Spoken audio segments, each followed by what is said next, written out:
Kemudian ayat 47 tuh. Panggilan yang kedua kepada Bani Israel di dalam Al-Quran ini. Ya Bani Israel. Wahai Bani Israel. Idhkuru ni'matiyallati an'amtu alaikum wa anni faddaltukum 'alal alamin. Wahai Bani Israel, ingatlah nikmatku yang telah aku berikan kepadamu. Berarti nikmat atau kekuasaan yang diberikan kepada Bani Israel itu diberikan oleh siapa? Oleh Allah tuh. Ingatlah nikmatku yang telah aku berikan kepadamu. Diulang 2 kali tuh akunya. Ya. Berarti menekankan kepada Allahnya loh. Kamu memiliki kekuasaan bukan karena kamu loh, tapi karena Allah memberikan kepadamu. Jadi gak usah sombong gitu loh. Karena kalau sombong itu sudah dilakukan oleh makhluk yang sebelumnya. Siapa? Iblis kan. Kenapa di sini diminta oleh Allah, ingatlah nikmatku? Kenapa? Berarti kan diminta untuk bersyukur kan? Bersyukur itu biasanya kita akan mengatakan apa? Alhamdulillah itu berarti memuji kepada Allah kan? Nah, namun kadang ketika kekuasaan di hadapan kita pegang kendalinya, kadang-kadang kita sibuk memuji diri sendiri ya. Karena saya melakukan ini, karena saya sudah ini, hasilnya seperti ini.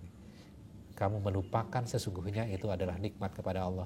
Ketika kamu memiliki itu semuanya, sesungguhnya itu hanya pemberian kepada Allah, karena Allah izinkan saja kan. Jadi gak usah sombong gitu loh. Dan aku telah melebihkan kamu dari semua umat yang lain di alam ini pada masa itu. Dalam tanda kurung itu dalam masa itu berarti kan penjelasan penafsir ya. Ya. Siapa yang melebihkan mereka? Allah. Ya. Iblis pernah memiliki pengalaman hal seperti ini nggak? Merasa dirinya lebih dibandingkan Nabi Adam? Pernah. Kemudian terjadi nggak kesalahan ini langsung Allah ceritakan setelah mengisahkan kisah iblis di dalam ayat 30 sampai ayat 39 tadi ya, yang kita sudah pelajari di 3 minggu lalu gitu ya. Kemudian kesalahan itu dilakukan oleh yang namanya manusia kan? Dilakukan oleh Bani Israel nggak nih? Iya. Dilakukan oleh Bani Israel. Nah, pertanyaan saya adalah sekarang, dilakukan oleh umat sekarang nggak? Umat Islam sekarang nggak? Merasa menjadi hamba pilihan Allah, kemudian sombong. Pilihan langit sekarang. Ya. Jadi ternyata Allah sedang mengisahkan tentang diri kita ya berarti ya. Jangan sampai kamu melakukan seperti yang orang-orang sebelumnya. Apa bedanya kualitas diri kita ketika kita melakukan kesalahan yang sama kan? Kita mengutuk iblisnya tapi kelakuannya dilakukan juga. Sombongnya kita miliki. Dan sombongnya itu terhadap siapa berarti? Awalnya terhadap sesama manusia kan? Merasa lebih hebat. Sehingga ketika kita merasa lebih hebat, perintah Allah adalah, ingat ya, sujudlah kamu kepada Adam. Hormati Adam kan? Seperti itu kan? Harusnya ketika kamu diberikan kelebihan dibandingkan manusia yang lain, maka hormati manusia yang lebih rendah dibandingkan engkau itu. Karena Allah memberikan kekuasaan itu kepadamu. Harusnya kan seperti itu tuh. Ketika tidak, maka Allah akan ambil nikmat itu. Oke, kemudian kita lanjutkan. Wattaqu. Ini kan kata takwa kan asalnya sebenarnya. Kemudian di sini diterjemahkan adalah kamu takutlah kepada siapa? Yaumal la tajri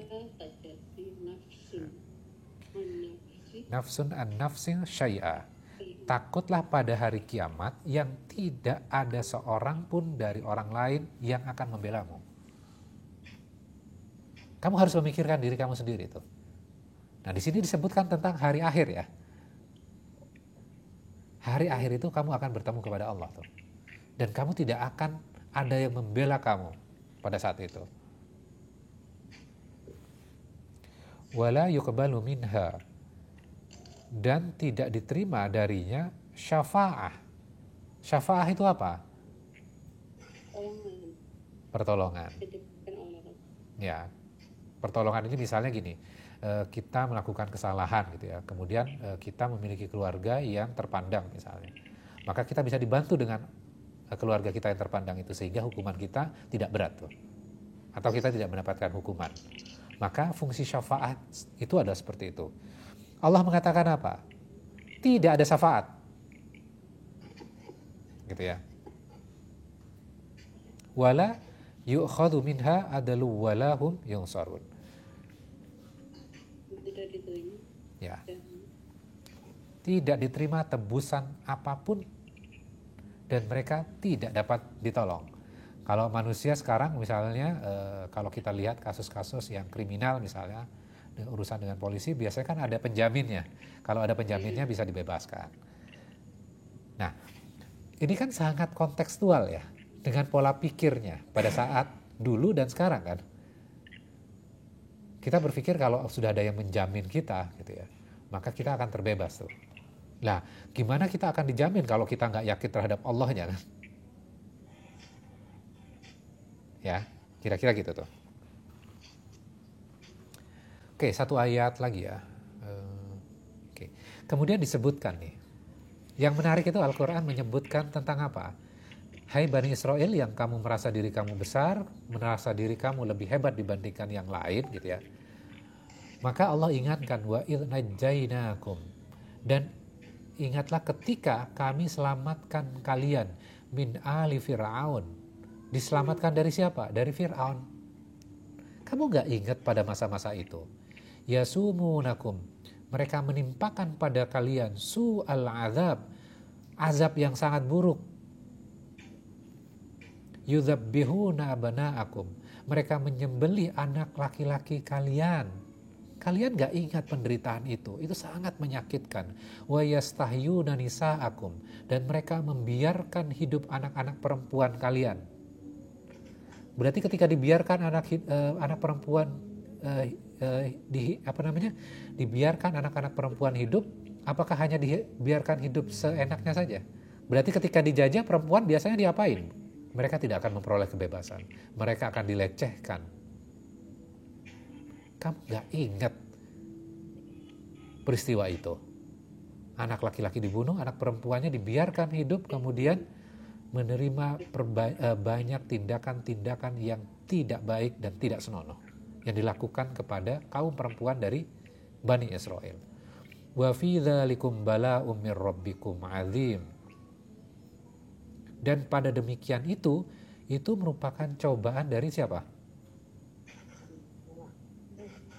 Dari Tuhan kalian. Nah, ini menarik lagi nih. Yang memberikan ujian, cobaan, kalau kita lihat real dalam kehidupan kita, biasanya manusia kan? Benar gak? Fir'aun itu kan manusia. Melakukan kezaliman manusia kan dia? Ya. Kadang-kadang kan kita berpikir, loh kan saya orang baik tuh ya. Kenapa kok dia melakukan keburukan kepada saya ya? Emang salah saya apa? Allah izinkan loh keburukan itu terjadi. Kalau kita lihat ayat ini ya, Fir'aun melakukan azab yang sangat pedih kepada Bani Israel itu, ujung-ujungnya apa? Allah mengatakan apa di sini? Wa fi dzalikum bala'um mir rabbikum 'adzim. Itu cobaan dari Allah loh. Berarti cobaan itu diizinkan terjadi kan? Untuk apa sebenarnya ujian-ujian tadi? Mengingat Allah. Mengingat Allah. Balik ke Allah. Oke, kira-kira itu ya kita pelajari satu halaman dulu ya. Satu halaman dulu. Mudah-mudahan menambah pemahaman kita terhadap Al-Quran, kemudian kita mengkoreksi diri kita. Jadi ketika kita berbicara atau baca yang kaitannya dengan Bani Israel, yang perlu kita pikirkan bukan hanya tentang bangsa yang dulu yang sudah melakukan kesalahan, tapi kita merenungkan diri kita, jangan-jangan kita melakukan kesalahan yang sama yang sudah dilakukan oleh Bani Israel. Kira-kira itu. Monggo silakan kalau ada pertanyaan. Tadi Ustadz bikin tadi kan ada sabar dan sholat ya. Susunannya sabar dulu baru sholat itu gimana? Oke. Wasta'inu bis-sabri was-shalah. Ya. Mintalah pertolongan Allah dengan sabar dan sholat. Nah, kalau kita lihat urutan di dalam ayat ini ya, satu, wasta'inu dulu. Kita sadar bahwa ada masalah. Kemudian kita minta tolong. Ya. Dan kita ketika minta tolong itu, kita sudah menyadari ini ada masalah, kemudian kita nggak terburu-buru langsung mengambil sebuah sikap. Jadi sabar dulu. Kemudian habis itu kita baru sholat tuh. Baru setelah itu apa? Kita baru take action. Setelah kita diam dulu gitu ya. Sabar di sini artinya sebenarnya adalah yang aktif ya. Bukan sabar, sabar aja wis. Bukan yang seperti itu ya. Tapi sabar yang dia aktif sebenarnya. Ya. Aktifnya apa? Dengan dia, oke, saya cooling down dulu, saya minta pertolongan kepada Allah dulu gitu. Baru saya action. Nah, sekarang yang terjadi adalah ketika kita tidak sabar dan sholat untuk merespon sesuatu, akhirnya kita merespon dengan cara yang baik atau buruk? Buruk biasanya. Buruk ya. Ya. Kadang-kadang kan kalau kita bahasa sekarang ini, waduh masih suruh sabar terus sholat lagi, baru kita ngerespon. Kesuwen, kadang-kadang kan gitu kan. Akhirnya apa yang terjadi? Kita menyesal setelah kita melakukan hal itu kan. Makanya kalau kita lihat ya, kadang-kadang kan kalau kita lihat banyak di berita kriminal misalnya, kemudian melihat pasangan yang melakukan perbuatan yang tidak baik, misalnya selingkuh dan segala macamnya, biasanya kan langsung dihajar pada saat itu ya. Kemudian akhirnya terjadi apa? Pembunuhan pada saat itu langsung juga, ya kan? Kemudian habis itu apa yang terjadi? Setelah ditangkap di kantor polisi, baru dia menyesal. Padahal awalnya dia salah nggak sebenarnya? Yang melakukan dosa kan pasangannya dia kan? Tapi ketika dia tidak sabar, kemudian dia tidak melakukan sholat, maka dia akan masuk kepada state apa? Perbuatan tidak baik, kemudian melakukan dosa kan? Akhirnya menyesal kan? Ya, jadi kita cooling down dulu, baru sabar, kemudian baru habis itu sholat. Kira-kira gitu, Bu Rahayu ya. Jadi alhamdulillah kita sudah belajar surat Al-Baqarah ayat 1 sampai ayat 49. Udah 4 kali pertemuan ya. 4 kali pertemuan. Dan mudah-mudahan kita bisa lanjutkan kajian kita dengan memahami Al-Quran gitu ya. Kemudian berikutnya adalah setelah kita paham, maka kita harus laksanakan dalam kehidupan kita. Kita berusaha semaksimal mungkin ya. Walaupun kadang kita masih meleset, kemudian kita istighfar lagi, meleset lagi, istighfar lagi. Tapi yang jelas kita tahu guidance ya. Oh ini loh panduannya di dalam Al-Quran. Oh ini loh yang harus saya lakukan. Oh ini loh yang tidak boleh saya lakukan. Mudah-mudahan malam ini kajian kita oleh Allah dinilai sebagai amal ibadah dan diterima di sisi Allah.